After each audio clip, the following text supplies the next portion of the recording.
Halo, perkenalkan nama saya Sinta dengan NIM 230301010008. Video presentasi ini dibuat dalam rangka UAS Ekonomi Makro dengan topik menganalisis makroekonomi negara Tiongkok. Profil Tiongkok. Tiongkok atau Cina secara resmi dikenal sebagai Republik Rakyat Tiongkok atau RRT, adalah sebuah negara di Asia Timur dengan ibu kota di Beijing. Negara ini memiliki populasi terbesar di dunia, sekitar 1,4 miliar jiwa, dan luas wilayah 9,69 juta kilometer persegi, menjadikannya negara terbesar ketiga di dunia. Didirikan pada tahun 1949 setelah berakhirnya Perang Saudara Tiongkok. RRT telah dipimpin oleh Partai Komunis Tiongkok atau PKT sebagai partai tunggal sejak saat itu. Meskipun sering dianggap sebagai negara komunis, sebagian besar ekonominya telah diswastakan sejak 1980-an. Namun, pemerintah tetap mengawasi sektor-sektor kunci seperti perusahaan milik negara dan sektor perbankan, sehingga secara politik tetap menjadi pemerintahan satu partai. Perekonomian Tiongkok. Inflasi Tiongkok 2021-2022. Pada kuartal terakhir tahun 2021, pertumbuhan ekonomi mencapai titik terendah dalam 1,5 tahun, dengan penurunan di sektor pertanian, industri, dan jasa. Kondisi bisnis yang buruk dan peraturan ketat menghambat aktivitas ekonomi. Inflasi di Cina pada akhir tahun 2021 tercatat 0,98%, turun 1,44% dari tahun 2020, disebabkan oleh penurunan harga pangan dan energi. Harga sayuran dan daging babi menurun karena peningkatan pasokan dan wabah demam babi Afrika. Penurunan harga komoditas internasional membantu stabilisasi harga produk industri dan listrik. Pada kuartal pertama tahun 2022, aktivitas ekonomi melambat karena varian Omikron dan lemahnya belanja rumah tangga. Indeks manufaktur PMI turun ke wilayah kontraksi untuk pertama kalinya dalam hampir 2 tahun. Kebijakan fiskal dan moneter yang lebih akomodatif diharapkan akan meningkatkan aktivitas ekonomi di kuartal-kuartal berikutnya. Pertumbuhan kredit yang tangguh juga mendukung perekonomian. Inflasi di Tiongkok pada akhir tahun 2022 mencapai 1,97%, naik 0,99% dari tahun 2021. Harga energi global meningkat signifikan karena gangguan pasokan, ketidakpastian geopolitik, dan peningkatan permintaan pasca pandemi yang berdampak pada biaya produksi dan transportasi, serta harga barang dan jasa lainnya. Kurs Tiongkok 2021-2022. Nilai tukar yuan Tiongkok terhadap dolar AS mengalami kenaikan dari tahun 2021 ke tahun 2022. Meskipun mengalami tekanan dari ketegangan perdagangan, resesi di luar negeri, dan perlambatan ekonomi di dalam negeri, pergerakan yuan sebagian besar tetap dikendalikan oleh Bank Rakyat Tiongkok. Hal ini mencerminkan fokus pemerintah dalam menjaga stabilitas ekonomi dan menghindari fluktuasi nilai tukar yang berlebihan. Pada akhir tahun 2022, nilai tukar yuan mencapai 6,90 per USD dolar, meningkat dari 6,35 per USD dolar pada akhir tahun 2021. Beberapa faktor yang mempengaruhi perubahan nilai tukar ini meliputi yang pertama, perbaikan ekonomi Amerika Serikat setelah krisis keuangan 2008 menyebabkan arus investasi kembali masuk ke Amerika, mendorong rencana pengurangan kebijakan quantitative easing atau stimulus ekonomi. Kedua, fluktuasi yuan pada pemerintahan Tiongkok juga berkontribusi pada melemahnya nilai tukar yuan terhadap US dollar, mengurangi daya saing dolar Amerika Serikat.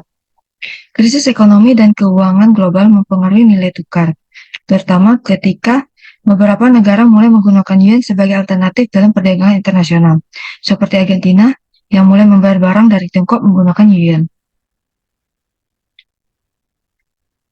Beberapa faktor yang mempengaruhi perubahan nilai tukar ini meliputi yang pertama, meningkatnya penggunaan yuan dalam transaksi lintas batas dengan Tiongkok mengurangi dominasi dolar AS dalam perdagangan global. Kedua, nilai tukar pasar pada akhir tahun 2022 adalah sebesar 6,9 yuan per USD dollar yang dipengaruhi oleh beberapa faktor ekonomi dan keuangan global. PDB Tiongkok tahun 2021-2022. Berdasarkan data dari Biro Statistik Nasional Tiongkok, produk domestik bruto atau PDB Tiongkok mencapai 114,37 triliun yuan pada tahun 2021, meningkat 8,1% dibandingkan dengan tahun sebelumnya. Faktor-faktor yang dapat mempengaruhi PDB antara lain yang pertama, kebijakan fiskal dan moneter Tiongkok sangat mempengaruhi PDB. Program stimulus besar selama pandemi membantu pemulihan ekonomi pada tahun 2021. Kedua, sebagai ekonomi terbuka, perdagangan internasional berperan besar dalam PDB Tiongkok. Pemerintahan global terhadap barang-barang Tiongkok mendukung peningkatan produksi dan ekspor, meskipun ada tantangan dari gangguan rantai pasokan global. Ketiga, investasi dalam infrastruktur dan properti selalu menjadi pendorong utama pertumbuhan ekonomi Tiongkok. Namun masalah di sektor properti pada tahun 2021-2022, termasuk kasus Evergrande, menimbulkan ketidakpastian.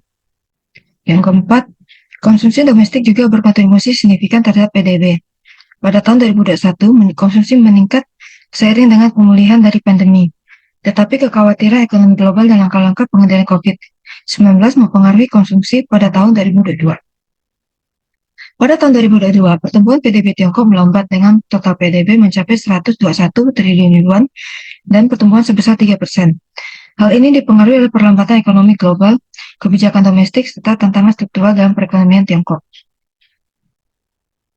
Kondisi neraca pembayaran Tiongkok pada tahun 2021-2022. Pada tahun 2021, yang pertama, surplus perdagangan Tiongkok mencapai 676 miliar USD dollar.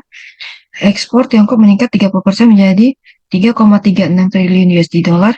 Sementara impor juga naik 30% menjadi 2,68 triliun USD dollar. Defisit jasa terutama perjalanan dan transportasi. Defisit pendapatan premium meski ada peningkatan investasi luar negeri. Kedua, saldo kecil di akun modal aliran masuk investasi langsung signifikan, cadangan devisa meningkat. Pada tahun 2022, yang pertama, surplus barang tetap tinggi meski menurun. Defisit jasa sedikit membaik. Defisit pendapatan primer menurun. Kedua, aliran investasi langsung kuat. Cadangan devisa sedikit menurun, namun masih dalam kondisi yang sehat.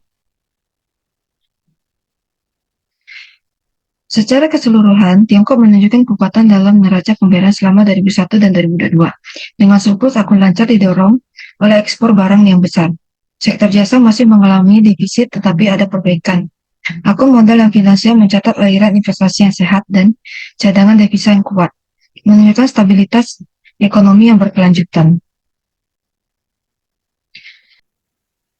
Pada tahun 2021, neraca perdagangan Tiongkok menunjukkan surplus besar dengan ekspor mencapai 3.362,3 miliar dan impor 2.684,4 miliar.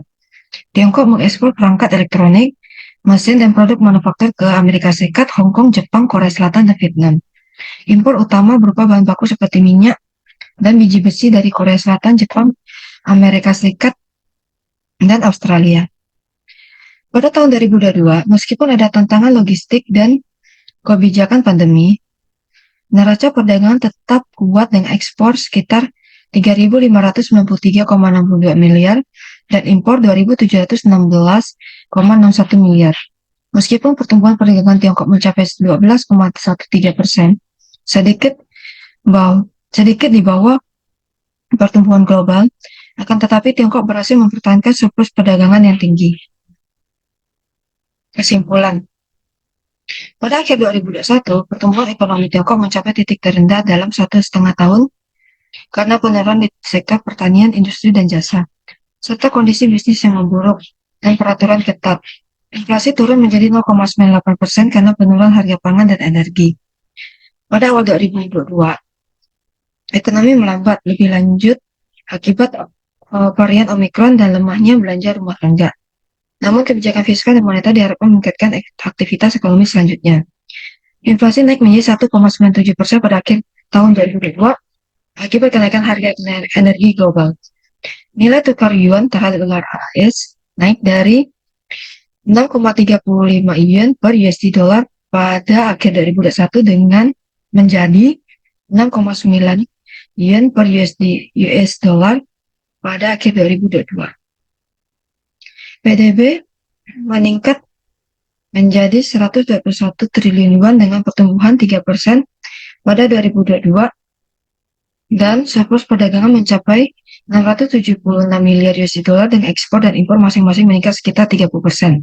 Secara keseluruhan, neraca pembayaran Tiongkok menunjukkan kekuatan dan surplus laku lancar yang kuat dan stabilitas ekonomi yang berkelanjutan.